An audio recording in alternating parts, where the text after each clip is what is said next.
Hoy estarán con nosotros Guillermo Celi, precandidato presidencial por el movimiento Suma. Suma en las elecciones del 2017 coauspició a Guillermo Lasso y obtuvo una bancada de 8 asambleístas. Para las elecciones del 2021 lanza su propio candidato. Suma todavía cree en un candidato de unidad para enfrentar con éxito al correísmo y sus tentáculos. El peso de la elección de los legisladores en primera vuelta presidencial lo revisaremos. También estará con nosotros Ángel Horna, presidente del Colegio de Abogados de Pichincha.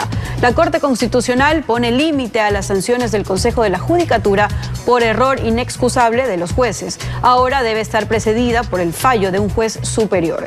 La negligencia en la tramitación de los procesos judiciales queda blindada con miles de procesos arrumados. Lo examinaremos. La actualidad, los protagonistas, el análisis y la información en Contacto Directo.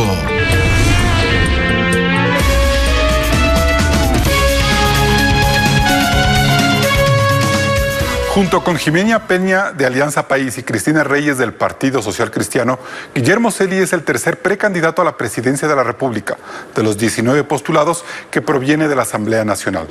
Este abogado manabita de 44 años busca que el movimiento Suma retenga la fuerza política que logró en 2014 por el triunfo de Mauricio Rodas en la alcaldía de Quito y en 2017 por la alianza electoral que selló con Creo y Guillermo Lasso. Asambleísta Celi, buenos días, bienvenido a Contacto Directo. Carlos, muy buenos días, muchas gracias por su invitación. Me abrazo a los ecuatorianos que nos ven, que nos escuchan a esta hora. Buen día, asambleísta. ¿Y qué carta de presentación le puede dar al Ecuador un candidato a la primera magistratura que proviene de la asamblea más desgastada e impopular de la historia? 3% de aceptación según encuestas como Cedatos. Mire, Carlos, es indiscutible que lamentablemente, por la falta de liderazgo, por la falta de acción contundente, de fiscalización, la Asamblea está como está el día de hoy por quienes la manejan. Pero a pesar de aquello, los ecuatorianos sacan las diferencias entre los legisladores. En mi caso particular, he aprobado cerca de 6 leyes, entre ellas la figura de los polos de desarrollo económico que genera empleo y que ya está generando empleo. Atrae la inversión nacional extranjera, exonerando por 12 y 8 años del impuesto a la renta a quienes inviertan a cambio de firmar un contrato de inversión garantizando empleos en el país. Ya le pongo, por ejemplo, el Polo de Desarrollo Económico en la industria del calzado en la provincia del Tungurahua, que ha generado cerca de 1.200 nuevos puestos de empleo. Pero claro, seguramente, por celo político, esta figura fundamental, este gobierno no la ha tomado en cuenta. Iremos justamente a servir al Ecuador para ponerla en práctica, asimismo como la ley para bajar la tarifa eléctrica al sector rural, que es nuestro compromiso junto a Verónica Sevilla, reestructurar y apoyar contundentemente a los agricultores del país. Asambleísta, ¿y usted cree que el país está en capacidad de diferenciar quiénes han sido buenos y malos legisladores? Pues lo que queda en el imaginario, según palabras del propio César Litardo, es que hay 60 parlamentarios con líos judiciales.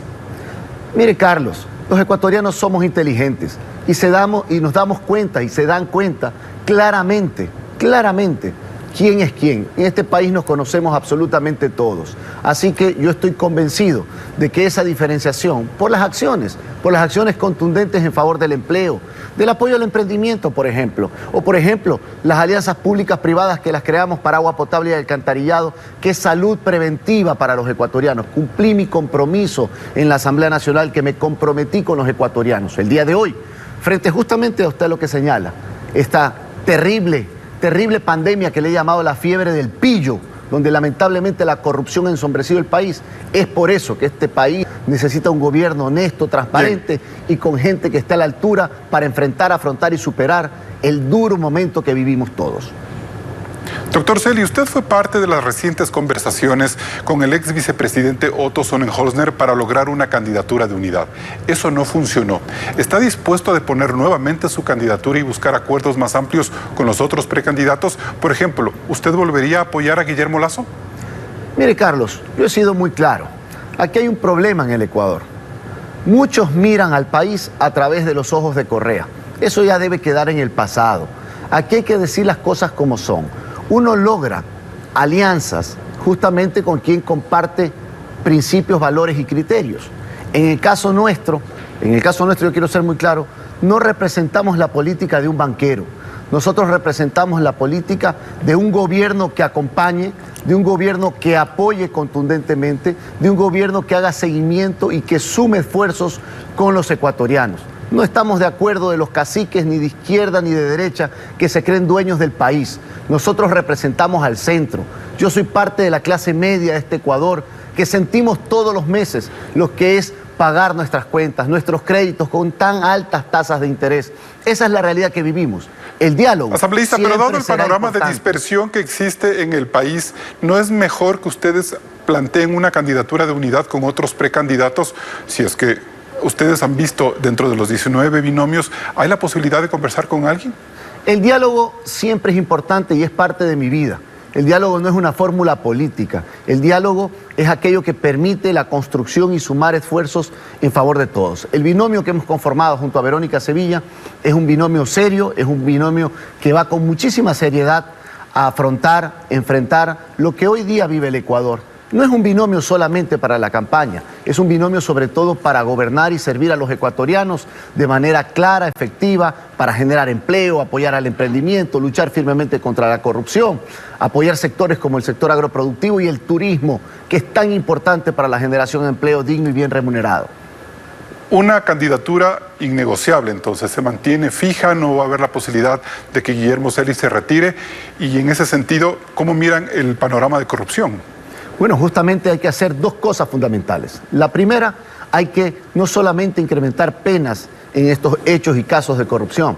A la gente, a los ciudadanos, a los ecuatorianos, lo que más les indigna también es que no se recupere lo robado. Por ahí figuras como es la incautación y remate de los bienes, esas casotas, esos carrotes son los que se deben rematar y recuperar la plata para ustedes, para los ecuatorianos, para que esa plata sirva para salud, para alimentación, para educación, para emprendimiento, que tanto lo necesita el país. Es justamente la visión que nosotros tenemos para recuperar el país. Y lo fundamental, tener un gobierno honesto y transparente. ¿No caben entonces, señor Celi, ningún tipo de unidad, de diálogo con otras fuerzas políticas para tener una candidatura más potente? Bueno, el diálogo y las alianzas siempre son importantes, pero no son suficientes. El diálogo y la alianza más importante es con los ciudadanos. Nosotros hemos conversado con varios actores, lo cual es importante, y definitivamente en este camino estoy seguro que se vendrán muchas sumatorias a apoyar este gran proyecto en favor de los ecuatorianos. Guillermo, yo le pregunto esto porque hace 4 años Suma y Creo hicieron o le dieron al país un mensaje de consenso político, sobre todo frente al correísmo, que se rompió al primer mes de entrar en la legislatura. Lasso culpó a Rodas y Rodas culpó a Lasso. Pero en el fondo los políticos defienden un espacio de poder muy pequeño que termina generando mucha dispersión, como estamos viendo ahora, de la cual ustedes van a ser responsables y que finalmente le terminarán haciendo juego a una fuerza hegemónica como el mismo correísmo. ¿Sí o no? Mire, lo principal para nosotros es defender los intereses de los ecuatorianos, de la gente más sencilla y humilde, la clase media, la gente que necesita, todos los sectores, las micro, medianas, pequeñas empresas, las grandes empresas, para generar empleo. Eso es lo fundamental y es lo que queremos. Hoy día, efectivamente, hay un número importante de candidatos. Yo quiero decir con claridad, nuestra candidatura arrancó desde hace mucho tiempo y fue conocida y dada a conocer a todos los ecuatorianos muchos meses atrás, y hemos mantenido esta visión.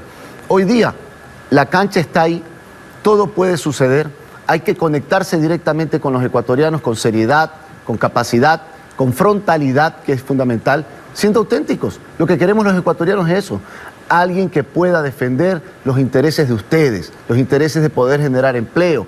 Por ejemplo, lo que pasa con las micro, medianas y pequeñas empresas, con ese emprendedor autónomo, con ese artesano que emite sus facturas, y muchas de las grandes empresas lo único que hacen es 90 y 120 días no pagarles la factura, lo cual genera Guillermo, un problema terrible al empleo y a la liquidez de esa gente. Eso es lo que hay que ayudar en este momento a la gente que tanto necesita. ¿Qué pasó con Otto Sonnenhosner? ¿Por qué no llevó a buen puerto esa posible candidatura de unidad en la cual usted estaba muy interesado? Bueno, la respuesta es la carta de Otto, que la dio a conocer semanas atrás, en la cual señaló que no participaba de este proceso eleccionario. Es una decisión respetable. El diálogo siempre será bueno. El diálogo tiene que ser una forma de vida para sumar y para construir. Eso es lo fundamental. Guillermo, ¿no hay posibilidad de que Suma, ante tanta dispersión, opte más bien Guillermo Celi por reelegirse nuevamente en la Asamblea y darle una batalla de mayor experiencia en el Poder Legislativo que usted mismo señala que está desgastado y sin liderazgo, y que usted pudiera pues darle un grano de arena a esa realidad? Mire, Carlos, estamos en una nueva etapa que la hemos asumido con muchísima responsabilidad y además con muchísima seriedad. Mire las leyes que hemos logrado, que es lamentable que estas leyes hayan sido ignoradas por el gobierno. La ley para bajar hasta en el 50% la tarifa eléctrica en el sector rural, que aprobamos hace un año atrás, está en el registro oficial 514 y hasta el día de hoy este gobierno es incapaz de firmar ese decreto. Iremos a firmarlo, a apoyar al sector agroproductivo.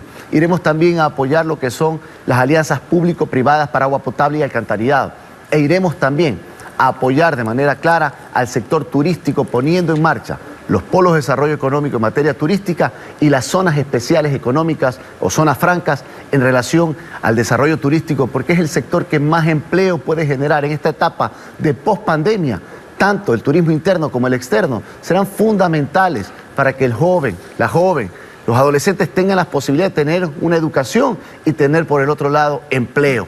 Una reforma contundente será la reforma transversal al sistema educativo ecuatoriano, con esos principios y valores de la familia ecuatoriana, de que es la ética, la moral, la decencia, el trabajo honrado para salir adelante. Serán fundamentales en momentos de crisis económica, de salud por la pandemia, Guillermo, y en crisis moral por la falta de transparencia y ética. De llegar usted al poder, ¿qué reforma cree usted que necesita la Asamblea Nacional para poder ser más ejecutiva, diligente y más comprometida con los intereses del país? ¿Un cambio absoluto, como lo plantea Pablo Dávila, de que haya incluso una elección de diputados en segunda vuelta con doble cámara? ¿Cree usted que por ahí es la vía? Bueno, yo considero que puede existir una acción contundente reduciendo la Asamblea Nacional, que la elección se dé en segunda vuelta. No estoy del lado de la doble cámara, porque la doble cámara lo único que haría es atrasar más las leyes y la fiscalización que tanto se necesita con urgencia. No podemos seguir dilatando temas tan importantes como es el desarrollo productivo, como es la lucha contra la corrupción, y para eso se necesita una sola cámara, reducir el número de legisladores y elegirlos en segunda vuelta para que también exista gobernabilidad, que es lo que quiere el país y es lo que queremos todos los ecuatorianos. Guillermo, ¿qué pasaría si usted llega al poder, a la presidencia de la República, con un partido minoritario en la Asamblea Nacional y tiene en su contra 100, 120 legisladores? Bueno, hacer lo que tengo que hacer, gobernar con los ciudadanos, gobernar con la gente y demostrarle a los ecuatorianos que sí se puede dialogar y llegar a consensos. Y en los casos que no existan consensos y diálogo, pues bueno, yo considero que las consultas populares siempre serán importantes para que los ciudadanos expresen sus claras decisiones cuando un legislativo no cumple con su función y papel. Precisamente la resolución de ayer de la Asamblea, que exige al presidente remover a la ministra de Gobierno, María Paula Romo, y activar el juicio político contra ella, además de reestructurar la Comisión de Fiscalización, fue una de las noticias que se hacen a última hora. ¿Por qué no lo hicieron antes, asambleísta? Porque, Carlos, quien maneja la agenda legislativa es el presidente de la Asamblea, que no ha tenido el liderazgo necesario ni la contundencia en sus acciones cuando estos juicios políticos vienen más de 5 y 6 meses atrás. Es una barbaridad que la Asamblea Nacional, por parte del presidente de la Asamblea, no haya dado celeridad a procesos de enjuiciamiento político o a la reestructuración de la Comisión de Fiscalización, que se convirtió en una comisión de archivo, donde no se investigaba a profundidad absolutamente nada, y mire usted cómo ha terminado, lamentablemente. Bien, agradecemos a Guillermo Celi, precandidato presidencial por Suma, su presencia en Contacto Directo. Muchas gracias, Carlos, a usted. Un abrazo.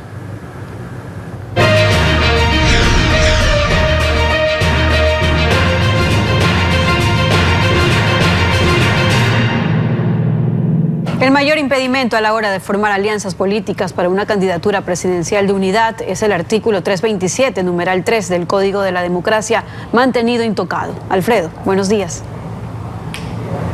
Buen día, Samantha. Buenos días a todos. En homenaje a eventual retorno al poder de Rafael Correa, así como a democracia disfuncional que combina presidencialismo reforzado con soberanía parlamentaria de caciques parapetados en movimientos provinciales, sigue vigente que legalmente desaparecen partidos que no obtienen 4% de votos en 2 elecciones pluripersonales consecutivas, o al menos 3 representantes a la Asamblea Nacional. Esta simple frase, dejada como si nada, impide convocar a Asamblea Constituyente y candidaturas presidenciales de unidad, porque listas para asambleístas necesitan locomotora que las remolque. Por eso hay tantas candidaturas que de antemano saben que no ganarán, sino que quitarán votos para esparcirlos en listas elegidas en plancha, a ciegas. Cuentan además con estímulo en billete, porque Estado candidato paga publicidad igualitaria que reduce posibilidades de oposición, mientras Estado candidato es financiado por contratistas. Calamidad pública y conmoción interna justifican que elecciones sean bajo estado de excepción, que suspendan durante las elecciones el artículo 327 del Código de la Democracia, según manda detalladamente el artículo 164 de la Constitución. En pocos minutos, el error inexcusable de los jueces no podrá ser sancionado por el Consejo de la Judicatura. Así lo dictaminó la Corte Constitucional. ¿También se blinda la negligencia de algunos jueces? Revisaremos el tema con Ángel Horna, presidente del Colegio de Abogados de Pichincha, que ya está en contacto directo. Regresamos.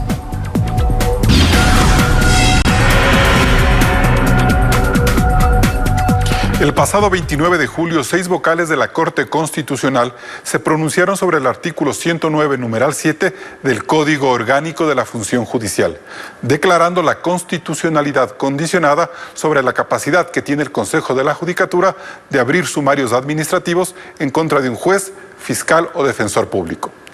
El planteamiento de la Corte es que para aplicar una sanción disciplinaria exista una declaración jurisdiccional debidamente motivada por un juez superior sobre la existencia de dolo, manifiesta negligencia o error inexcusable. Este fallo constitucional, que tiene efectos retroactivos, ha generado gran preocupación en el Consejo de la Judicatura, por varias razones que las despejaremos en esta entrevista con Ángel Horna, presidente del Colegio de Abogados de Pichincha, a quien damos la bienvenida a Contacto Directo. Doctor Horna, buenos días. Muy buenos días, Carlos, y gracias por la invitación. Bien, doctor, ¿cuáles son los principales problemas que genera esta sentencia? Bueno, en primer lugar, yo sí quisiera, en nombre del Colegio de Abogados de Pichincha, insistir que la decisión de la Corte Constitucional sienta un precedente en el derecho en nuestro país, lo que nos demuestra de que los ecuatorianos podemos seguir recuperando la confianza en la justicia, tan venida menos en la última década. Los ecuatorianos y los profesionales del derecho vemos precisamente que lo que hizo la Corte Constitucional es lo más avanzado en lograr la independencia de la justicia en nuestro país. Porque de esta manera nosotros buscamos definitivamente echar atrás el pasado. Aquel pasado donde nos dijeron que indudablemente van a meter las manos en la justicia, y así lo hicieron. Nombraron jueces, tribunales e hicieron de la justicia un instrumento de persecución. Es en torno a esto que un grupo de abogados, fiscales, defensores públicos, secretarios de sala, presentan una consulta de normativa ante la Corte Constitucional para que se determine la constitucionalidad del artículo 109, numeral 7 del Código Orgánico de la Función Judicial, en el cual precisamente hablamos del dolo, la negligencia y el error inexcusable. Me parece... Le interrumpo, doctor. Es decir, que frente a lo que usted señaló en la primera parte de su intervención, de que la justicia ha avanzado en la depuración y la independencia, es que tenemos esta reacción de un grupo de jueces y secretarios frente a la Corte Constitucional. Por supuesto, es decir, son jueces y fiscales que fueron despedidos. ¿Por qué, Carlos? Simplemente porque no se acomodaron al régimen de turno. el error inexcusable se convirtió en nuestro país en el mecanismo jurídico-político de presión. Simplemente los jueces, los fiscales que no se enrumbaban a los intereses del gobierno de la década anterior, se les aplicaba el artículo 109, numeral 7, y se lo aplicaba directamente desde el Consejo de la Judicatura, violentando indudablemente inclusive el artículo 76 de nuestra Constitución sobre el debido proceso. Esto se venía haciendo durante la década anterior, pero también durante este régimen, durante este gobierno. Entonces la Corte Constitucional, de manera adecuada, ha establecido una sentencia que decía siente un precedente en el derecho en nuestro país. Pero una decisión como esta abre el camino para que jueces o fiscales sancionados disciplinariamente y separados de sus cargos puedan exigir reparaciones de hasta $250,000 cada uno. Si el Estado no tiene plata ni para pagar a los médicos, ¿de dónde cree la Corte Constitucional que habrá tanto dinero para indemnizar a 200 u 800 jueces, como ya lo ha alertado con mucha preocupación la titular de la Judicatura, María del Carmen Maldonado? A ver, tenemos que tener claro lo siguiente: la decisión de la Corte Constitucional es de última instancia. Esta decisión se la tiene que cumplir. Más allá que la presidenta del Consejo de la Judicatura ha establecido un recurso de ampliación o de aclaración, esto no va a modificar de ninguna manera la sentencia. Simplemente les pueden aclarar, pero no va a alterar la decisión. Esta decisión está en firme. Nosotros como Colegio de Abogados de Pichincha estamos de acuerdo. Ahora, indudablemente, el ejecutar esta decisión significa, por supuesto, el retorno, por un lado, de estos jueces, fiscales, defensores públicos. Que no nos asustemos, que regresen. Más bien esto ayudaría a solucionar, Carlos, un tema muy puntual: la falta de jueces, fiscales y defensores públicos en nuestro país. Deberían regresar. Por otro lado, el Estado debe reconocer las indemnizaciones o reparar lo que les correspondía durante todo este tiempo no percibido. Pero aquí el Estado tiene la salida. La salida es del derecho de repetición que establece nuestro marco jurídico. Derecho de repetición que se debe aplicar directamente a aquellos funcionarios que ejecutaron una decisión equivocada en derecho a través de la aplicación del error inexcusable. Doctor, a mí me parece que es un fallo sin mucho sentido común en un país que tiene tantos problemas fiscales, tener que pensar o proyectar pagos de indemnizaciones de entre 50 y hasta más de $100 millones a tanto juez que va a querer realizar un pedido de reinserción en la justicia. Pero bueno, más allá de eso, a mí me parece que este fallo, ¿de qué manera puede establecer una diferencia entre lo que se hacía antes, es decir, aplicar el error inexcusable a las sentencias que aplicaban los jueces, que eso era lo grave, lo que se había denunciado, porque era condicionar el papel de los jueces cuando no fallaban en función del Estado, y otra, que el Consejo de la Judicatura no pueda aplicar sanciones disciplinarias por la negligencia de un juez en un trámite? Y me parece que esa es la diferencia que no está haciendo la Corte, o no sé si le está haciendo. A ver, yo sí quisiera insistir en la última parte. Tenemos el derecho de repetición. Yo sí creo que hay que aplicar a aquellos funcionarios del Consejo de la Judicatura presidido por el señor Gustavo Yal. Tienen que responder porque son ellos quienes aplicaron directamente el error inexcusable. El Estado la sentencia de la Corte Constitucional es clarísima. Esto es en torno al retorno de 204 legitimados activos, es decir, jueces, fiscales, defensores públicos y secretarios que interpusieron esta consulta de norma. La capacidad de indemnizarle tiene que hacerlo el Estado. Es decir, tenemos que diferenciar, Carlos, que sí hay casos, por ejemplo, que no están de los que estamos hablando, que no es por error inexcusable. Es decir, no confundamos, el error inexcusable es de aquellos que intentaron interpretar o quisieron que haga un juez una sentencia a su arbitrio. Entonces yo sí creo que es un precedente que nosotros tenemos que acatarlo. Infórmeme si es que yo me equivoco, pero el Estado logró aplicar el recurso de repetición a las personas que destituyeron la Corte Suprema Electoral en el año 2004, cuando se tumbaron a los jueces y llegó la Pichicorte. ¿Ya se hizo eso? De lo que conozco sigue el proceso Imagínese. Y eso tiene que concluir en un momento determinado. Han pasado 15 años de eso y estamos esperando una repetición. Han pasado 15 años. Imagínense lo que significa para el Estado una carga de dinero tan alta. Por supuesto, afecta, pero indudablemente aquí responde el Estado por los errores de sus funcionarios. Por eso nosotros decimos que el Consejo de la Judicatura actual tiene que hoy sí cumplir su labor para la que existe, para la cual la norma jurídica establece. Y no es que pierde competencias. El Consejo de la Judicatura sigue siendo un organismo de control administrativo y disciplinario. De ninguna manera va a perder competencias. Y eso está establecido claramente entonces en nuestra normativa jurídica. Pero tenemos que cumplir lo que dice el artículo 123 al 125 del Código Orgánico de la Función Judicial, que establece esto, que es de independencia judicial, que está tan venida a menos y que ahora los profesionales del derecho creemos que se debe dejar que los jueces con esta decisión actúen en derecho. ¿Y no le parece a usted que esta sentencia le resta facultades al Consejo de la Judicatura para actuar con mayor rapidez en el manejo de estos expedientes disciplinarios? Escuchemos lo que dijo en rueda de prensa el lunes la presidenta del organismo, María del Carmen Maldonado.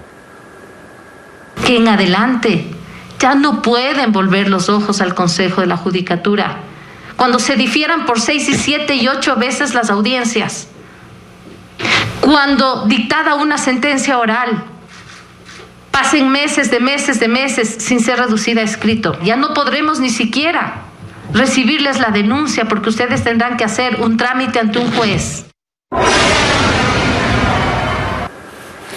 Bien, doctor, ¿qué hacemos con esta preocupación de la directora de la Judicatura? Porque yo le explicaba hace un rato, una cosa es aplicar el error inexcusable al cuerpo de una sentencia y otra es impedir que la Judicatura tenga agilidad para establecer acciones administrativas contra la negligencia o el dolo de jueces en el manejo de sus casos.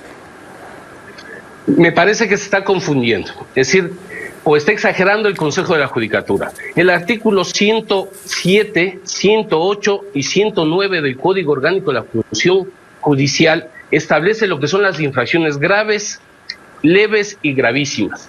Todas estas va a seguir tratando el Consejo de la Judicatura. Toda actividad que afecta a la función judicial, que constan en estos artículos, tiene plena competencia. Va a seguir teniendo competencia. Lo que está diciendo la Corte Constitucional, el rato que interpreta el artículo 109, numeral 7, es simplemente que dice lo siguiente: si pensamos que hay un dolo, un error inexcusable, una negligencia manifiesta de un juez, esta tiene que ser primeramente analizada por un juez de una instancia superior. Conocemos en derecho por un juez de alzada.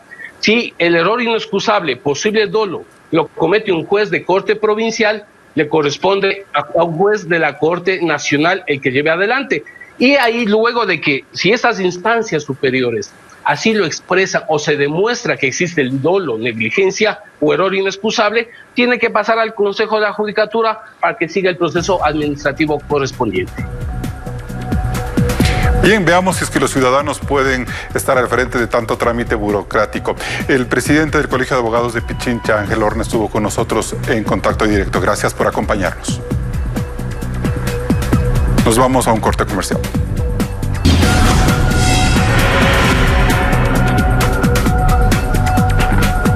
Bien, son las 7 de la mañana con 30 minutos, agradeciendo como siempre su fiel sintonía. Así despedimos Contacto Directo. Carlos. Samantha, un gusto estar con ustedes. Buen fin de semana para todos. Igual.